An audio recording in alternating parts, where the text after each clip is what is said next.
तो जो गोपियां रास माने पसंद, कहते ना कि हमारी बात तुमको रास आई, पसंद आई, भगवान का कार्य पसंद आया, भगवान ने गोपियों के संग में रास रचाई। तो रास क्या है? भगवान का चरित्र, कृष्ण का चरित्र किसको रास आता है?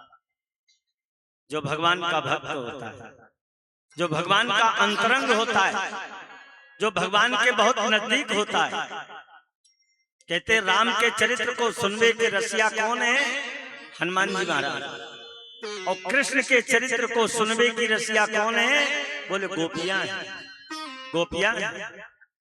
आज ये सारी गोपियां घर नहीं गई, इन्होंने अपना घर बार त्याग करके कृष्ण को ही अपना पति मान करके और जमुना जी के किनारे रास रचे है, रास रचे है।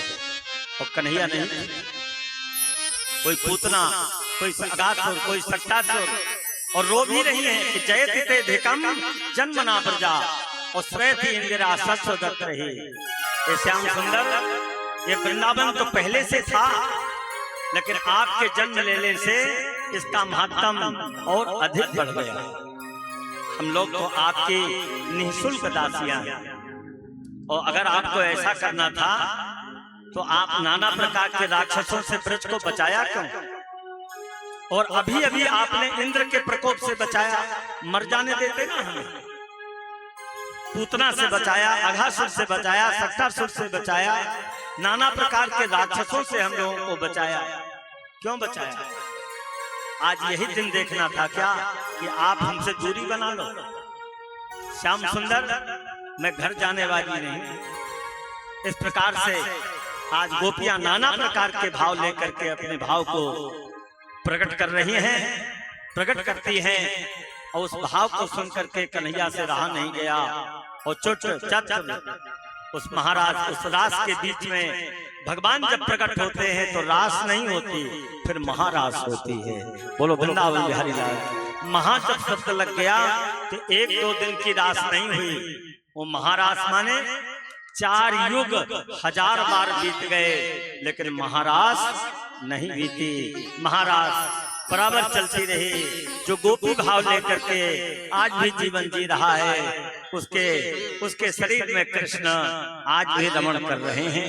कहते हैं इस प्रकार से गोपियों ने भगवान को देख के कह रही हैं कि ब्रज धूल ही प्राणों से प्यारी लगे, ब्रज धूल ही प्राणों से प्यारी लगे, और ब्रज मंडल माही बसाए रहो, और रसिकों के सुसंग में मस्त रहो, जग जाल से नाथ बचाए रहो। जग नित बाकी की झांकी निहारा करूं, नित बाकी की झांकी निहारा करूं, और छवि छाक से नाथ छकाए रहो।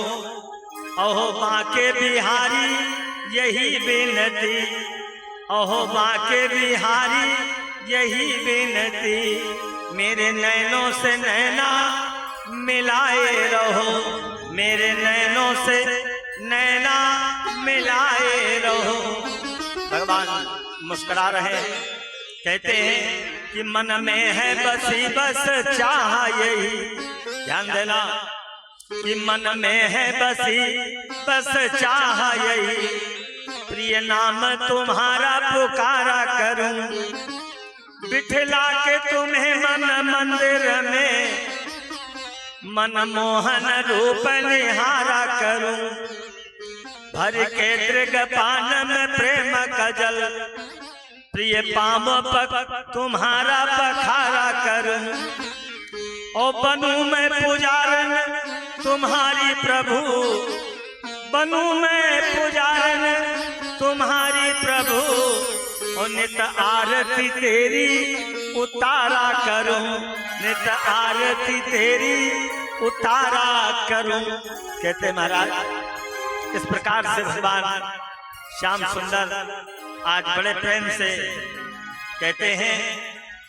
और गोपियों ने प्रश्न किया कि प्रभु आपको कौन कौन सी आत्माएं प्राप्त कर सकती हैं।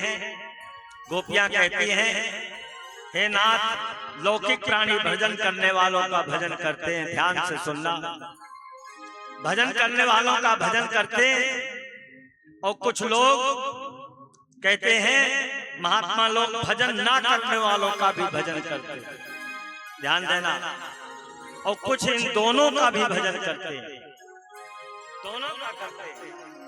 कहते हैं इस प्रकार से,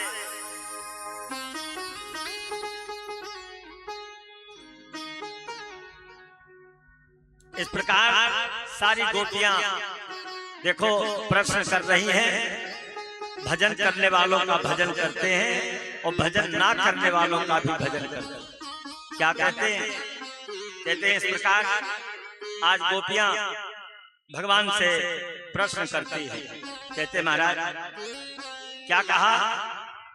कहते हैं कि कुछ इन दोनों से भजन करते हैं, दोनों से करते हैं।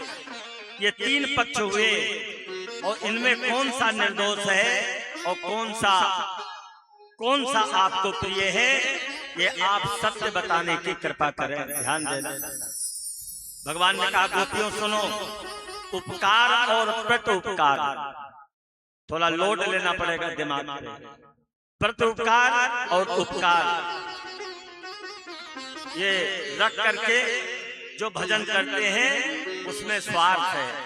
मतलब हम आपकी पूजा करने आए हैं तो आप हमारे ऊपर, हमारे मोड़ा मोड़ी के ऊपर हमें कुछ दे देना, मतलब मांगने का। अगर मंदिर में जा रहे हैं